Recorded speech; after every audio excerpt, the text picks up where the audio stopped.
Hey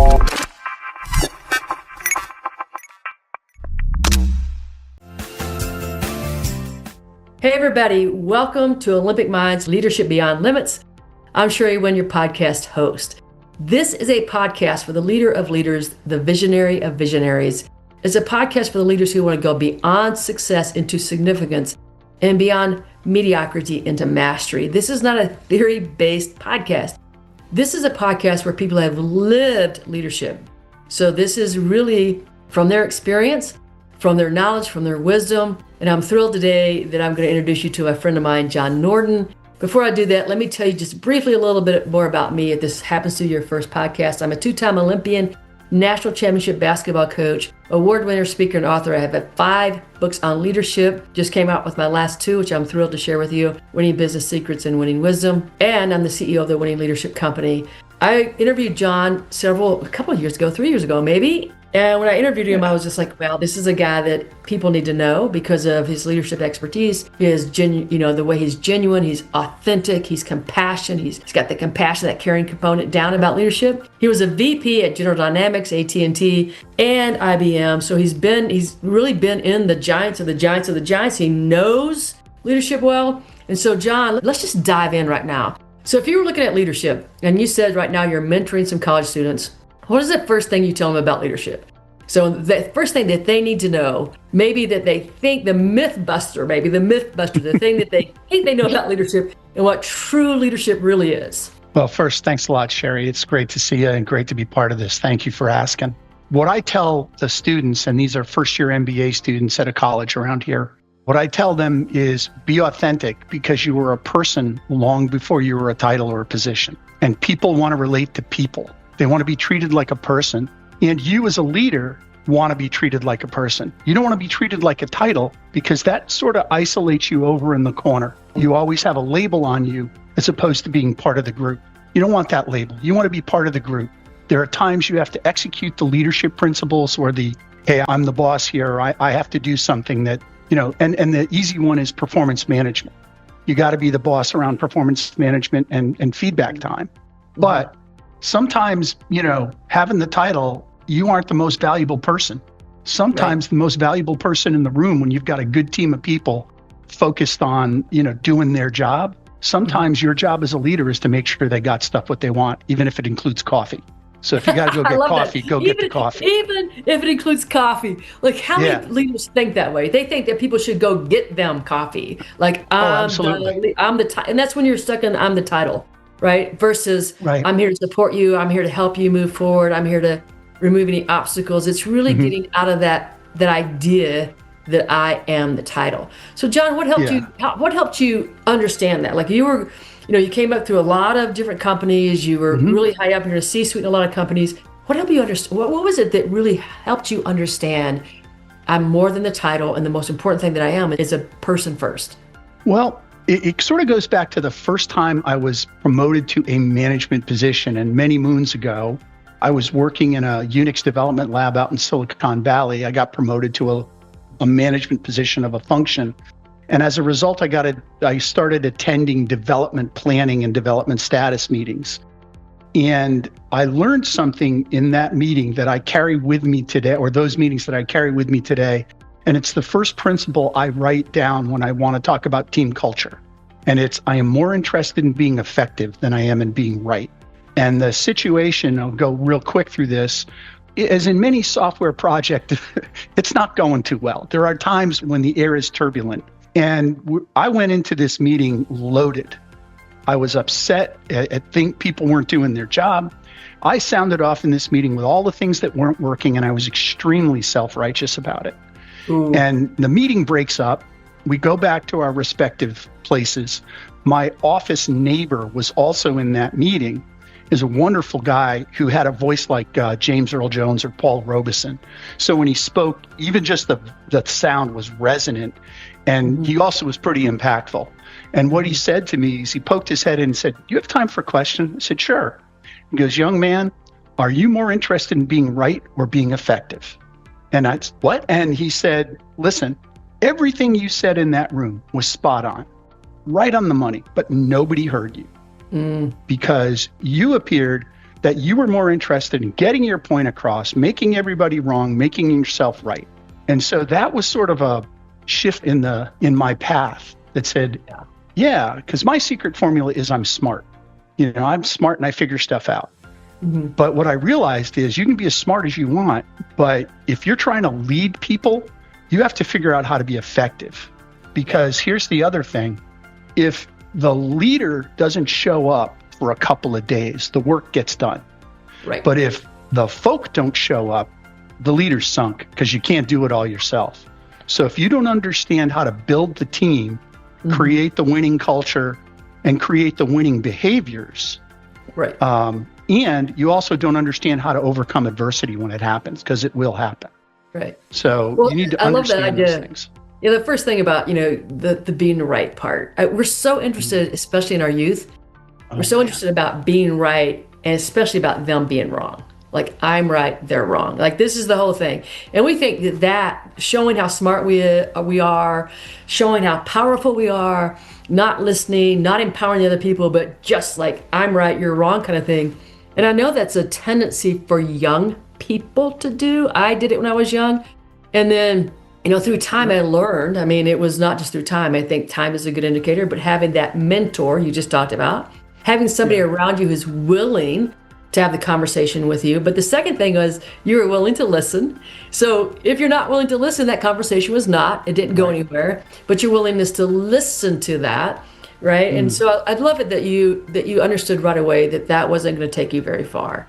That yes, people could see that you were smart, dividing your team, making them feel awful and not empowering them is not going to ever get you where you want to go. So that's a powerful lesson. So how do you, it's an ego thing though, John, this is really an ego thing. Like, we have to be able to, as leaders, get ourselves in the back seat. Like, we think we've achieved all this to get in the front seat, but we have to be able to get in the back seat. So it's the ego, our ego, like, I'm important, I've got the title. We have to be able to somehow put that down. So I know you had the conversation with that great mentor of yours. How else did you learn that being a leader wasn't about you, but about your team? Wow. Yeah, there's a lot to that. I really see it goes back to the realization that I myself could not do it by myself. Mm-hmm. When I had a small team, a very focused people, I could take on a lot of the stuff myself and basically brute force success, when you needed to. But as you're growing and you expand control or your span of responsibility, because it's really not about control, it's more about what are you responsible for. What I realized, again, another realization is that I couldn't do it all. So my success lives in them. Right. So in order for me to be successful, and it is somewhat, if you look at it, it can be a little bit self-serving, is I need to make others successful, because as they're successful, I will be successful. Right. So it becomes a cycle where the more you invest in the success of others, the more successful you get. And it shows up in, you also have to know what your value system is. I mean, some people, the value system is a title or money. Nothing wrong with either, believe me, right? Nothing wrong with making a good living. Nothing wrong for being recognized with, but you also have to know what happens beyond that, what matters to you. And what mattered to me, and this is, I think it goes into the personality, but what matters to me was taking care of other people. It sounds a little trite because everybody wants to talk about that. But I realized that the most satisfaction I got was when I saw other people succeed and that I had a hand in it. I didn't need the attaboy pat on the back, but seeing them succeed, that made me happier than the individual success that I had. Because I wouldn't have been success. In order for me to get to where I got to, I had to be successful. So I already tasted success just by getting to where I got to. Right. But for me to expand, the only way I could expand was to make others successful. Right. And once I realized that was like, I'll call it twice the juice. Sure. I got satisfaction in them. Right. I think the greatest thing for me, John, throughout the years, I coached college basketball for 23 years, was my players now, after all this time, reaching back out to me and saying to me how I impacted their lives. Not basketball, how I impacted their lives. So I recently had a former player of mine inducted into the Hall of Fame. Nice. And what she said was so great. She says, I could talk about Coach Winn and coaching, but what she really did for me is she taught me about self-development. She taught me about me. She helped me grow me. I mean, I get chills thinking about that because, the impact that you have on other people and how that goes into their their families now, right now. So those players that I coached, you have to think about this. They spend longer in a career than people ever spend on a basketball court, right? So I had players for 4 years and then they were gone. And most of the players never played ball again. You have a different impact because people are in their careers for 30 years or 20 years or even, 40 years now. So you have a little bit more of that, but it's truly about how you impacted their lives because that's a difference maker. They're now better because of knowing you. That's huge. Yeah, it is huge. I have a tough time with that. I understand that. And I realized, so I just had a birthday a couple weeks ago. And this is the way it sort of played back to me. I got, hey, happy birthday. I remember when messages from people from 30 plus years ago that I had worked with in a job, or been part of a team somewhere. The fact that they thought enough to take a few minutes or seconds out of their day to say, hey, this dude just had a birthday. Let me say happy birthday. And they brought back, a lot of them had, do you remember when? And they were chuckle moments like, yeah, I remember that one. Kind of think, well, that was fun, wasn't it? So it was really nice to get that kind of, acknowledgement. And I think that kind of acknowledgement when they don't have to makes it all the sweeter. It's like when, I had a retirement party. I had, I think 250 people from the company showed up, and which was surprising. And that was really nice. But the messages that I got from people that didn't have to do anything, but took the time out to do it anyway, it just reminded me of something that, has mattered to me all my life and also has driven me to be that type of person. Because like you, coaching and mentoring people, because you did more than coach, you mentored people in being people. And you did it when you didn't have to. Right. You had your job, but you went beyond. And there were so many people in my life, that didn't have to spend the time with me, but they took the time out to do that. It taught me something that, you got to look for those opportunities to give back, even in small ways, big ways, whatever that might be. But take the time to do it because it's worth it. Even if you never hear from them again, hearing back from them is great. But if you never hear from them again, you have the personal satisfaction of knowing you helped somebody.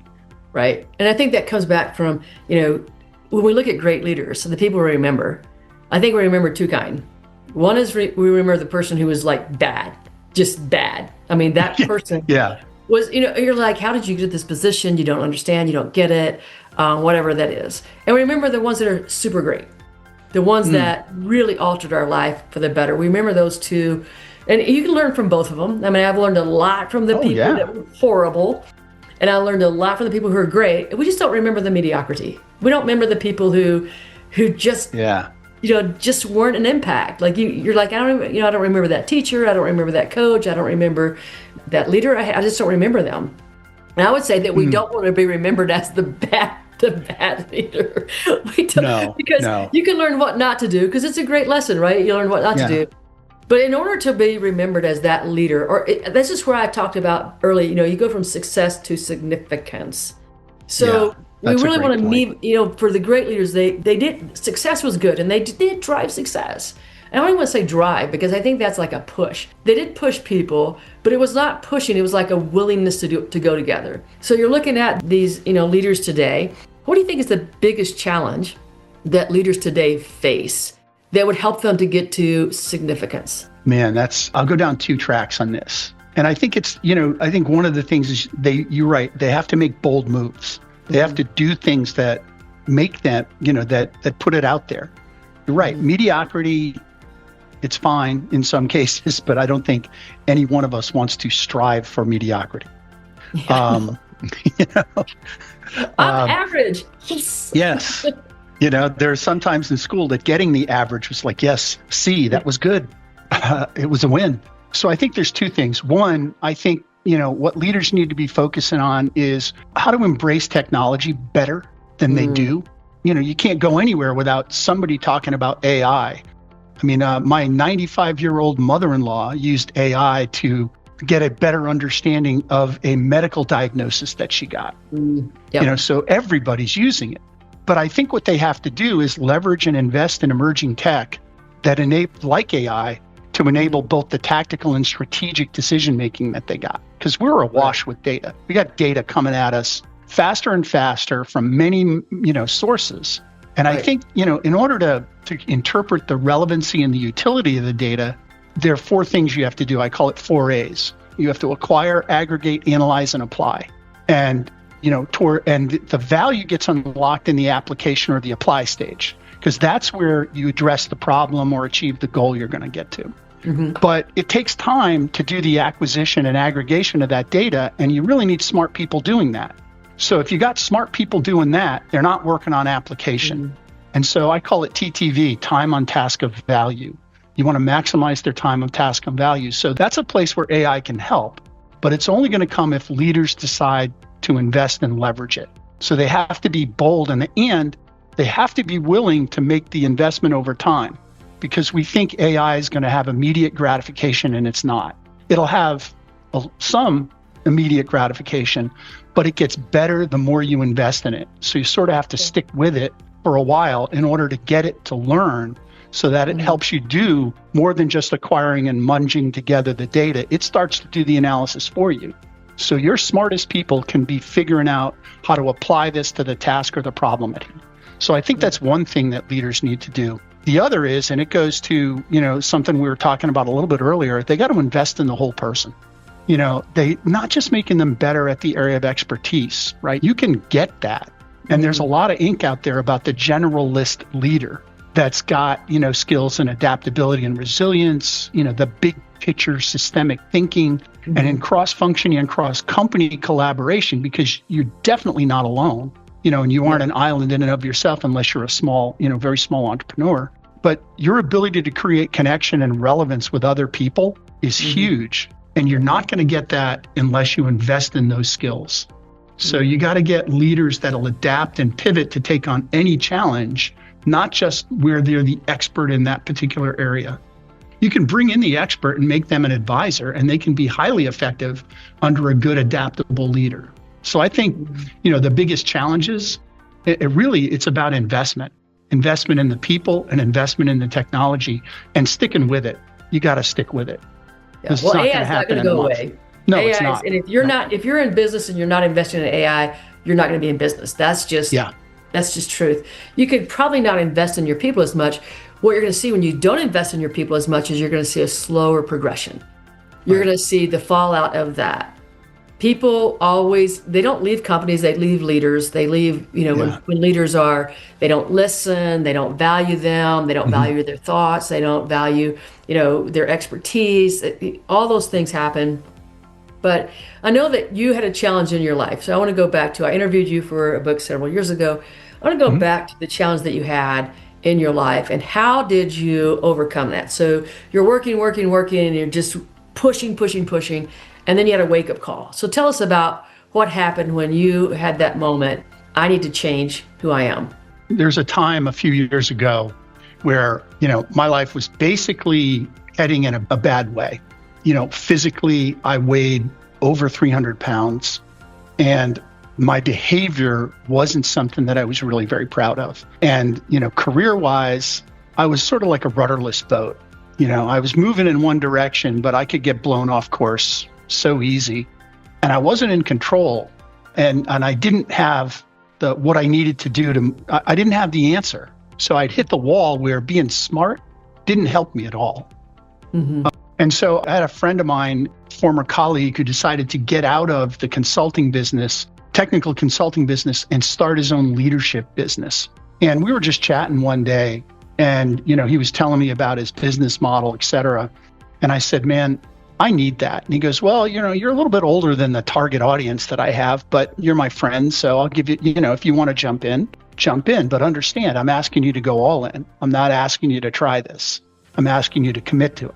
So I had to, and it really it was the start of me really understanding the whole being. And it was the 4 areas.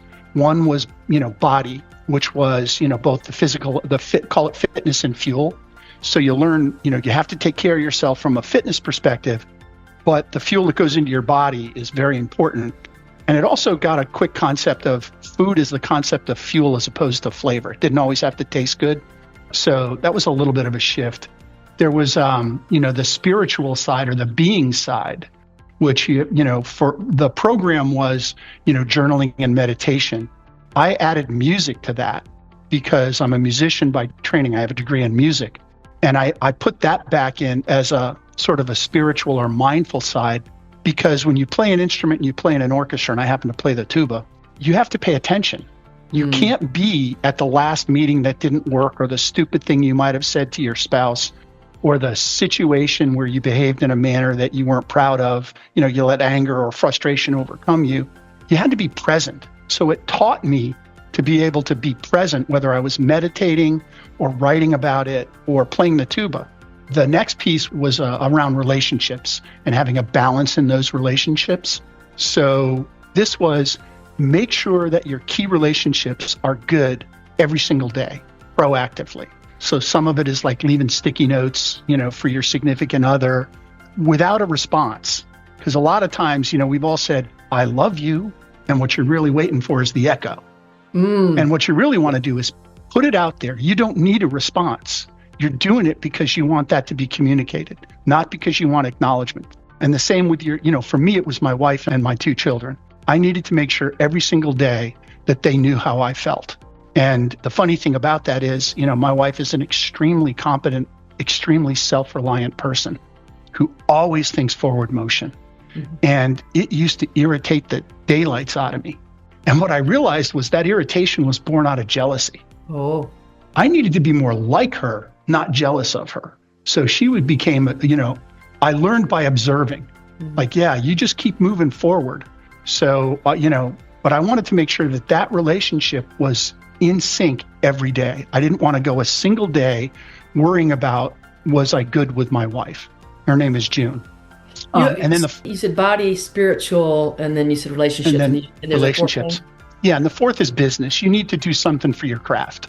I mean, if you're going to be, regardless of what your craft is, learn something new every day. And it really helps if you teach it to other people, because it solidifies the concept and you're always giving. It teaches you that it's not just for you. So what happened as a result of this, and there's a story I just want to get into one quick second about being supported. But what I ended up doing was I lost 75 pounds. I got down to a weight that, I'm happy with. I got to a very good fitness level. I noticed that I had the ability to create space between me and any situation. I had the ability to choose. There's a phrase that I've heard a lot: don't react, but do respond. Yes. I don't want to react, but I need to respond, but I want to choose my response, not be a knee jerk. And then, the hardest part about all of this was to understand that you can push your way through limitations. A lot of the limitations you set, and the way you get through those limitations is by putting yourself out there, but surrounding yourself with the right people.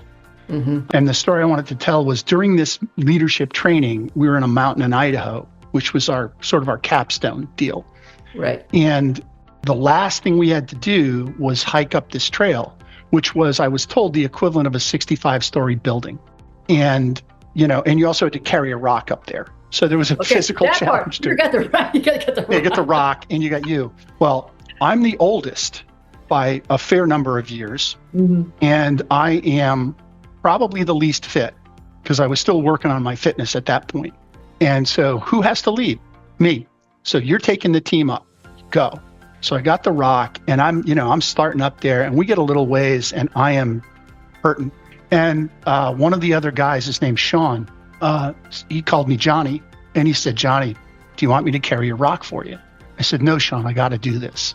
I really got to do this. And so he put his hand on my shoulder and he said, I got you. Wow. Yeah. And so he didn't push. It was just there. And knowing that I had somebody around me that was supporting me, and, and I could feel the physical touch, we made it up there. It took me a bit, but we made it up there. And I've never forgotten that. And by the way, those guys that I went on that mountain with, we're still in touch today, 7 years later. We still talk at least once a month, just checking in with each other. So that was a time for me where, I'd hit a really, I'd been a partner, and one of the other companies I worked for was Accenture. And I'd been a partner at Accenture. So I'd achieved, success at every level, except within me. Externally, I had plenty of success as defined on paper. What I didn't have was the sense of satisfaction within me that I was successful. Right. So what that program taught me was that one, you're never too old to change. Two, change can be meaningful and significant if you're willing, to do the work, and that there are plenty of other people out there, and you're never alone if you're willing to take the help. Right. I think this is so powerful for people to hear, because you had achieved success, like in all the types of ways that we normally would say this is success. You had the money success, you had risen up into different levels of huge, well-known companies. You're a partner at a company. And so we would look at it and go, wow. And then to know that there's another level, like the success that we all truly crave. Like we think the success we crave is, and I did this, John, to myself. When I was a kid, I was like, okay, I'm going to be All-State, and then I'm going to be All-American, and then I'm going to be an Olympian, and then I'm going to do this, I'm going to do that. And I did all of those things, every one of them. And every time I got to that level of success, I felt empty. And so I thought, oh my gosh, I haven't done enough. I've got to do the next, whatever that next thing is. I've got to do that. And then I would do that. National championship basketball coach. Still felt empty. Like, what is this? Like, I'm doing all the stuff I said I was going to do. I've achieved the level of success that most athletes and coaches never get to, and I was still empty. And I think that was the part that people, when you're young, you're striving for all this stuff, and you think that achieving it is going to be the fulfillment factor that you want. And while it is, I'm not going to say it wasn't like not fulfilling, because they were. But it wasn't the level happiness and joy and celebration and what I thought it was going to be. It wasn't that level. And so it was really, learning what you learned through this program is really learning different levels of what this really means. So like, what does it really mean to have the level of success that is fulfilling? And I think that's a big mistake that a lot of leaders make, is they think that by achieving a level or making X amount of money that it's going to fulfill you. And that's when I think we start getting frustrated, maybe a little angry, because it's not doing it. And then you go through this incredible program. So for leaders that are starting out, let's say they've been in it for 5 years, maybe 10 years, and you would say to them, hey, listen, this is what is going to be really important to you. What would you tell them? I mean, like this program changed your life. What would you say is going to be really important that they do now? Two things. Know yourself. You spend time on knowing yourself. There are a lot of, diagnostics. There are a lot of, ways you can do that, but spend time on it, and not just going through the motions or the exercise or doing the, this training or that training. Spend time reflecting on it. You need to reflect on it. And sometimes it takes a little bit for you to get it, and for it to sink in. And revisit it, because what your initial interpretation is, give it a little time, go back in a month or 2 months or a year, read it again or go through it again. I bet you your interpretation's changed and you might get something more out of it. And the second thing I would tell them to do is start surrounding yourself with the right folks. I call it the council of truth tellers, whatever you want to call it, trusted advisors, whatever you want, but find those people. Find the people that will speak the truth to you no matter what, because they're truly your friends. They're truly the people that care about you. I'm fortunate. I have a lot of them. I have a lot of those people around me that will, and sometimes it's, no fun to hear, but spend time on finding those folks, cultivating them, contribute to them, because it's a two-way street, but allow them to contribute to you. So, because the word that I kept thinking about as you were going through, what your stories or your experience about, what you were able to achieve, was that it wasn't sustainable. And the sustainability, I think, comes from here. You generate that sustainability because you can create it. It doesn't have to be created for you. Right. Well, I think that's the mistake a lot of people make is between their role and their identity, right? So, Oh man, yeah. we think that the role is our identity, and when we understand that they're separate, and then we can do a good job with it. Like I'm not mad I did any of that. Like I certainly am happy that I did all of it. But it was the confusion of the role of my identity. Like without that, I didn't know that I was worthy, and so I thought that was creating my worthiness. That was creating me, and I didn't know that without it, I was still worthy, and I still had all this stuff to offer. Because I thought I only had stuff to offer from that aspect, and I didn't know there were other things that were, far more important than that. Yeah. The ability to really see somebody, the ability to really listen to somebody, the ability to stand in their shoes, the ability just to bring light to the world, like just to walk into a room with the capacity from me to fill up this beauty that coming out of my soul. I had no idea that those things were important, they were important. And the difference, because now I can say, look, without any of those titles, because those titles don't make me, they didn't make me. No. And they're not who I am. But at the time when I was doing it, it was who I was. And so if something failed in any of that, if I had a setback in any of that, I was destroyed, literally destroyed. And I'm not destroyed now. And I think that for leaders who are looking at leadership, you have to be able to distinguish between who you are and what you do. Yeah, that's awesome. Yep. Don't confuse what you do for a living for your vocation in this world. Yeah. Because the way that because then you really show up differently. Yeah. Then you show up, that's when people are like, oh my gosh, like I want to be around this person, or I want to know this person, or I want to be like this person, or I want to be able to give like this person can give. I want to be able to do that. So I want to go back to this, like you were able to drop all that weight, and that was incredible. What did it do for you as a leader? That you showed up and you had lost this weight. I know you felt better, but what did it do for you as a leader that you became, you started working out, you started feeling the physicality of your body, you started feeling the strength of your body. How did that enable you to be better at your job, better at being a leader? I don't want to say job, that's terrible. Being better at showing up showing up as you, as a good leader. Well, it showed me that the ability to change and the ability to create was within me. And it also showed me that I can deal with adversity, that I can take on a tough goal and I can achieve it. And so when future tough problems came along, I felt more confident physically, mentally, emotionally to be able to address those things. It created a lot less stress for me going forward. And I think that we forget, it's all connected. The things you were talking about, the spirituality, the relationship, being, the business part, it's all interconnected. And we have a tendency to disconnect. Like we want to compartmentalize. Here's me, the business person. Here's me, the spiritual person. Here's me, the physical. Like we want to disconnect all that. And I think that it's all intimately connected. I became a better leader when I became more spiritual. And so for me, spirituality is about self-awareness. It's about recognizing those things where I don't show up well. And it's about connecting to a way that I show up better. That's that self-awareness piece. The more that I integrated, I started understanding the more about how I showed up, my spirituality, the love that I am and the love that I can give. And I don't mean the romantic love, obviously. Yeah.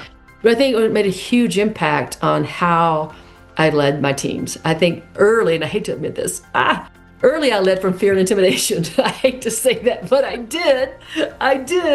And later it was really from this connective place of love and compassion and kindness. And I'm not saying, and when I say that, people go, oh, well then you didn't hold people accountable. Oh no, I did. The way that I did it was different. Right.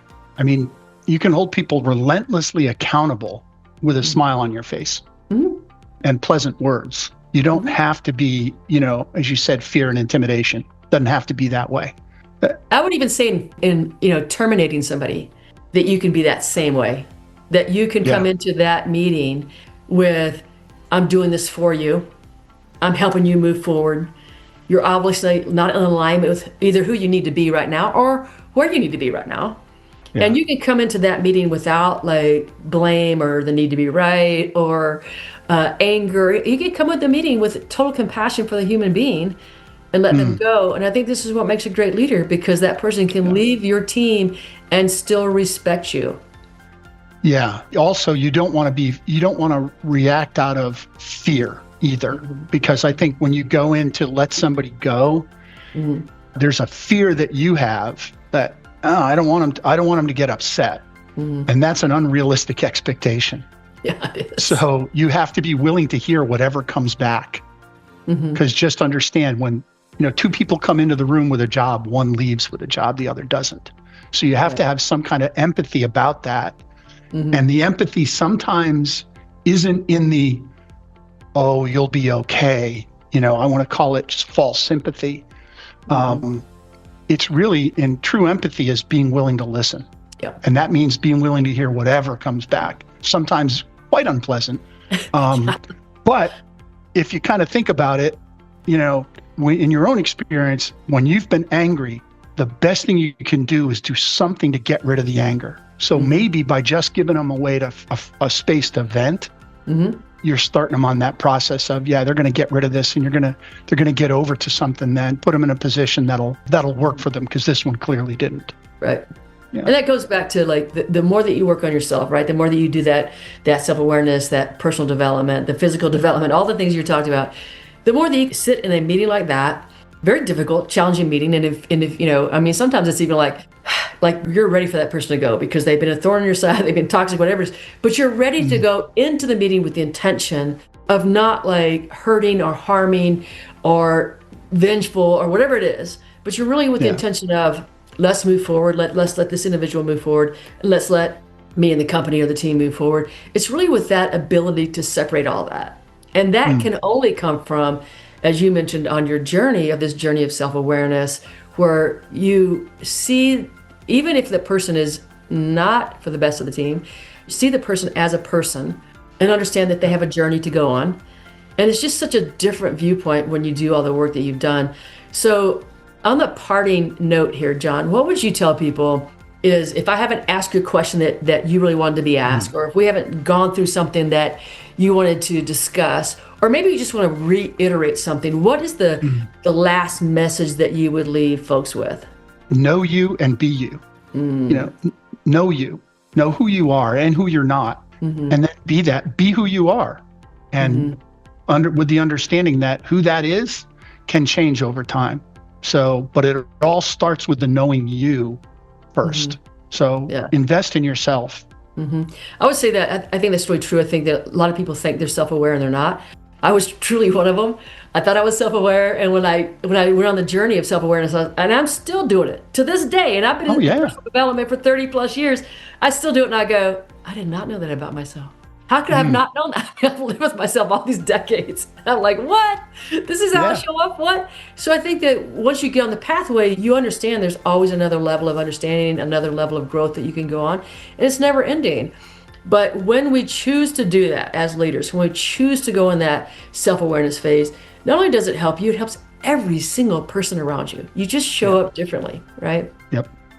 Well, John, I'm so grateful for you. I'm so grateful that you chose to come on today, and that you are offering, the wisdom that you offer to people from all your years of experience, especially the decision that you made all those years ago to go into this leadership program 100%, and to come out as a, valuable, uniquely transformed leader and individual, that you're showing up differently for the world. So thank you for that. And hey, everybody, please, please, please share this podcast with other people. Let them know this is a valuable information, that you can grow from this podcast. And that's what we're about, is truly growing you to the next level. So share, and have a winning day. And we'll see you in the next podcast.